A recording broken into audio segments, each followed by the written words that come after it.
Hi viewers, welcome to our channel. ప్రస్తుతం మనతో పాటు దాము బాలాజీ గారు సీనియర్ జర్నలిస్ట్ ఉన్నారు. వారితో ఒకసారి మాట్లాడదాం. సార్ నమస్కారం.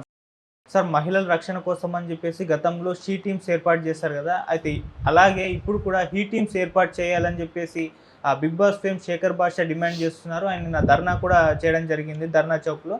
మరి హీ టీమ్స్ ఎందుకు ఏర్పాటు చేయాలని ఈయన కోరుకుంటున్నాడు? మరి ఏర్పాటు చేయడం అనేది పాసిబుల్ అవుతుందా సార్? మీరేం చెప్తారు దీనికి సంబంధించి? నిన్న ధర్నా చౌక్లో చాలామంది అడ్వకేట్లు, మన ఎన్జిఓస్ కొంతమంది, తర్వాత సామాజిక సేవకులు, రకరకాల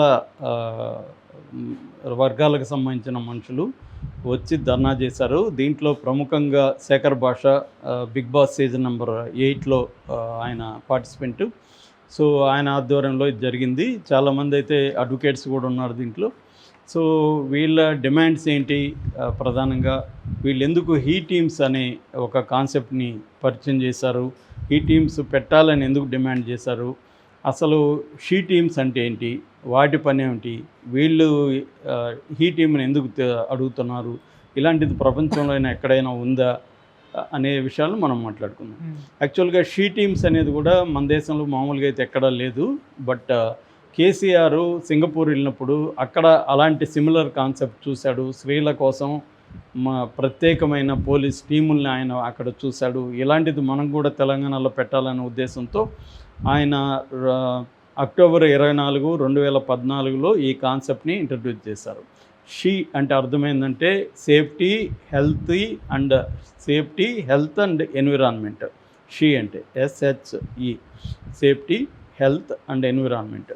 ఈ మూడు వచ్చే విధంగా షీ టీమ్స్ అని ఫామ్ చేశారు. ఇవి ప్రధానంగా ఏంటంటే మహిళలకు సంబంధించిన భద్రత, తర్వాత వాళ్ళ సెక్యూరిటీ, సేఫ్టీ, చైల్డ్ మ్యారేజెస్, తర్వాత ఈవ్ టీజింగు, స్టాకర్స్ అంటారు, వాళ్ళని వెంటాడుతూ ఉంటారు కొంతమంది. ఎక్కడైనా బస్ స్టాండ్లో, పబ్లిక్ ప్లేసుల్లో వాళ్ళని ఫాలో అవ్వడం, వెంటాడడం, ఇవన్నీ చేస్తుంటారు. సో ఇలాంటి చర్యల్ని అరికట్టడం కోసం ఈ ఫోర్స్ పనిచేస్తుంది. ఒక అసిస్టెంట్ డీసీపీ ఆధ్వర్యంలో ఒక ఏఎస్ఐ ఉంటారు. ఏఎస్ఐ కింద ఒక 5-6 మంది మహిళా కానిస్టేబుల్ ఉంటారు. వీళ్ళందరూ కూడా అండర్ కవర్గా పనిచేస్తారు. అండర్ కవర్ అంటే మారువేషాల్లో ఉంటారు. మామూలు అమ్మాయిలాగా వీళ్ళు కూడా కలిసిపోతారు. వీళ్ళని కూడా టీచ్ చేసే వాళ్ళు ఉంటారు. వీళ్ళు పోలీసులని వాళ్ళకి తెలియదు అబ్బాయిలకి. అలాంటప్పుడు వాళ్ళు రెడీ హ్యాండెడ్గా పట్టుకుంటారు. అలాగా హైదరాబాద్ పరిధిలో దాదాపు 100 నుంచి 120 టీములు, షీ టీములు పనిచేస్తున్నాయి ప్రజెంట్. ఇది దేశంలోనే కొత్త కాన్సెప్ట్ అని చెప్పొచ్చు. ప్రపంచంలో కూడా ఇలాంటి టీములు చాలా తక్కువ దేశాల్లోనే ఉన్నాయి. ఇది కేసీఆర్ ప్రవేశపెట్టిన మంచి కాన్సెప్ట్లో ఒకటి. ఇది ఎబ్సెంట్గా కూడా పనిచేస్తుంది. దీని తర్వాత చాలా చోట్ల ఉమెన్ మీద ఇటువంటి క్రైమ్స్ తగ్గాయి అనేది కూడా మనకు గణాంకాలు చెప్తున్నాయి. ఫర్ ఎగ్జాంపుల్ రాచకొండ కమిషనరేట్ పరిధిలో 85% డౌన్ అయిన కేసులు, స్త్రీలని హరాస్మెంట్ కేసులు షీ టీమ్స్ వల్లే, ఎఫెక్టివ్గా పనిచేయడం వల్లే అనేది. అంటే ఒక్కసారిగా వీళ్ళు ఎక్కడంటే అక్కడ పట్టుకోవడం వల్ల భయపడుతున్నారు. ఎవరినైనా టీచ్ చేయాలన్నా, వాళ్ళని ఏమన్నా ఇబ్బంది పెట్టాలన్నా అబ్బాయిలు భయపడే పరిస్థితి అయితే షీ టీములు తీసుకురాగలిగారు అనేది చూస్తున్నాం. అయినప్పటికీ కూడా జరుగుతున్నాయి. మొన్న కూడా MMTSలో ఒక అమ్మాయిని ఒంటరిగా ఉందని ఒక అబ్బాయి వెళ్ళి రేప్ చేయబోతాం, దూకేయడం, గాయాలవడం, ఇవన్నీ చూసాం. సో ఇది షీ టీమ్స్ కాన్సెప్ట్. అయితే వీళ్ళు ఎందుకు హీ టీమ్స్ అనేది వీళ్ళు ఎందుకు అడుగుతున్నారంటే, వీళ్ళ పాయింట్ ఆఫ్ వ్యూలో వీళ్ళు చెప్పేది ఏంటంటే, మామూలుగా షీ టీమ్స్ ఎందుకు పెట్టారు, స్త్రీలకు భద్రత లేదు మగవాళ్ళ నుంచి అని కదా పెట్టారు. మాకు కూడా మగవాళ్ళకు కూడా స్త్రీల నుంచి భద్రత లేదు, మాకు కూడా హరాస్మెంట్లు జరుగుతున్నాయి, మా మీద తప్పుడు కేసులు పెడుతున్నారు, మమ్మల్ని డౌరీ వరకట్న కేసుల్లో ఇరికిస్తున్నారు, డొమెస్టిక్ వైలెన్స్ కేసులు పెడుతున్నారు, రేప్ కేసులు పెట్టేస్తున్నారు, పోక్సోలు పెడుతున్నారు, ఇలాగ తప్పుడు కేసులు పెట్టి మమ్మల్ని కూడా ఇది చేస్తున్నారు. దీన్నే లీగల్ టెర్రరిజం అని పిలుస్తున్నారు. వీళ్ళు ఒక లీగల్ టెర్రరిజం లాగా వీళ్ళు చేస్తున్నారు. దీని నుంచి మాకు రక్షణ కావాలంటే మాకు ప్రత్యేక భద్రత కల్పించాలి పోలీసులు, అందుకోసమే హీ టీమ్స్ కూడా ఫామ్ అవ్వాలి అనేది వీళ్ళ డిమాండ్. ఇది పైకి కామెడీగా కనిపించవచ్చు, కానీ అంటే షీ టీమ్స్ లాగా హీ టీమ్స్ అనేది దీని వెనకైతే వీళ్ళ ఒక సీరియస్ ప్రాబ్లమ్ని మగవాళ్ళు కూడా స్త్రీల నుంచి ఫేస్ చేస్తున్నట్టుగా మనకి డేటా చూస్తే కూడా అర్థమవుతుంది. ఫర్ ఎగ్జాంపుల్ ఎక్కువగా మిస్యూజ్ అయ్యే చట్టాల్లో 498A అంటారు. ఈ చట్టం వీళ్ళకి స్త్రీలకి భద్రత కోసం క్రియేట్ చేసింది వాళ్ళకి. ఆ చట్టం ఇప్పుడు మగవాళ్ళని అరెస్ట్ చేసే టూల్గా మారిపోయింది. ఒక centre for the social research అనే ఒక సంస్థ దీని మీద రీసెర్చ్ చేసింది.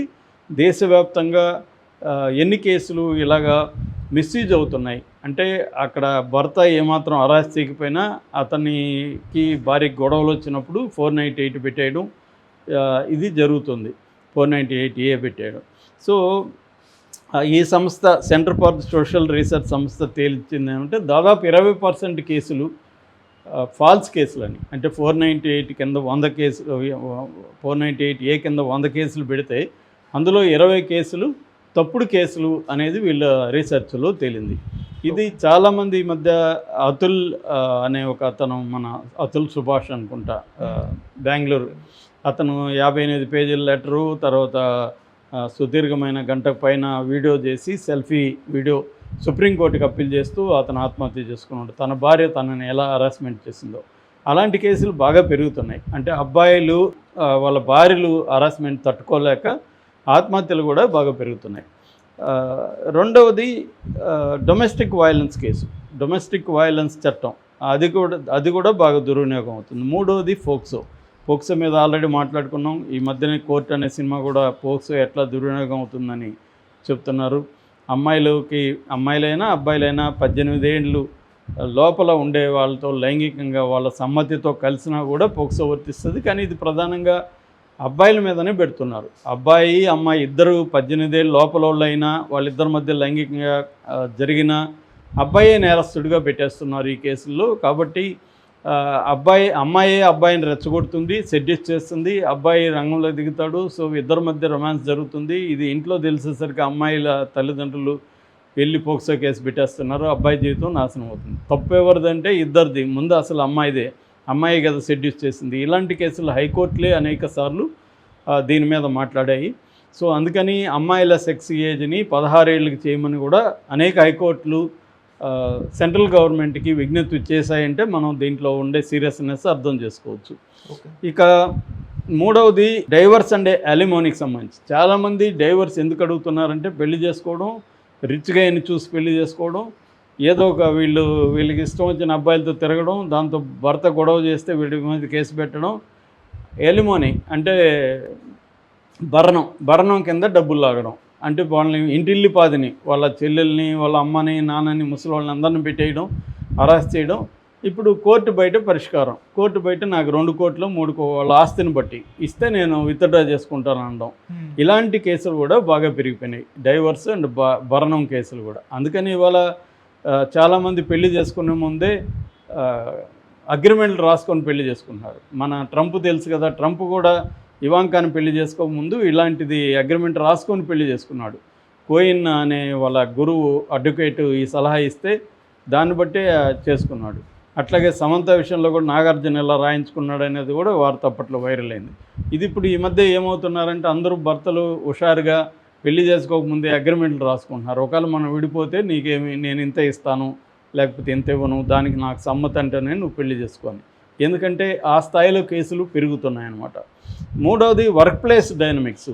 వర్క్ ప్లేస్లో ఇప్పుడు అబ్బాయిలు అమ్మాయిలు పనిచేస్తుంటారు. అబ్బాయి ఏదో ఈ అమ్మాయిని సరిగ్గా పనిచేయలేదని అబ్బాయి బాస్గా ఉంటాడు. బాస్ తన కింద పనిచేసే అమ్మాయిలు సరిగ్గా పనిచేయకపోతే తిట్టాడనుకో, అతని మీద ఈ కేసులు పెట్టేయడం, నన్ను ఇతను సెక్సువల్గా హరాస్ చేస్తున్నాడు అనేసి పెట్టేయడం. ఇలాంటివి కూడా బాగా పెరుగుతున్నాయన్నమాట. సో ఈ యాంగిల్లో నుంచి వీళ్ళు అడుగుతున్నారు. అయితే మనం డేటా చూస్తే అబ్బాయిల మీద అమ్మాయిల వైలెన్స్ ఎక్కువ ఉందా ఇండియాలో, అమ్మాయిల మీద అబ్బాయిల వైలెన్స్ ఎక్కువ ఉందా, ఈ రెండిట్లో ఏది ఎక్కువ ఉందని చూస్తే ఇప్పటికి కూడా అమ్మాయిల మీద అబ్బాయిల వైలెన్సే ఎక్కువ ఉంది. For example 2022 national NCRB national crime records bureau ప్రకారం మన దేశంలో 58,24,946 కాగ్నిజబుల్ అఫెన్సెస్ జరిగాయి. ఇందులో అరెస్ట్ అయిన వాళ్ళ సంఖ్య 3,50,000 రఫ్గా, అంటే కరెక్ట్గా చెప్పాలంటే 3,49,492 క్రైమ్స్ ఉమెన్ చేసినట్టుగా చెప్తున్నారు. అంటే 6% క్రైమ్స్ ఉమెన్ చేశారు. మొత్తం 94% క్రైమ్స్ మేలెస్సే చేస్తున్నారు. కాకపోతే ఇక్కడ ఇంకొక లెక్క ఏంటంటే, చాలా ఉమెన్ చేసే క్రైమ్స్ కనిపించవు, వీళ్ళ హరాస్మెంట్ అనేది బయటికి కనిపించదు, వీళ్ళు పోలీసులకు కూడా కేసులు పెట్టట్లే మగవాళ్ళు. అందుకని మనం ఇంకొక లెక్క కూడా చూడాలని చెప్తున్నారు వీళ్ళు. For example save India family foundation అని ఒక మెన్స్ రైట్స్ గ్రూపు, మగవాళ్ళ హక్కుల కోసం పనిచేసే ఒక సంస్థ, దాని పేరు సేవ్ ఇండియా ఫ్యామిలీ ఫౌండేషన్.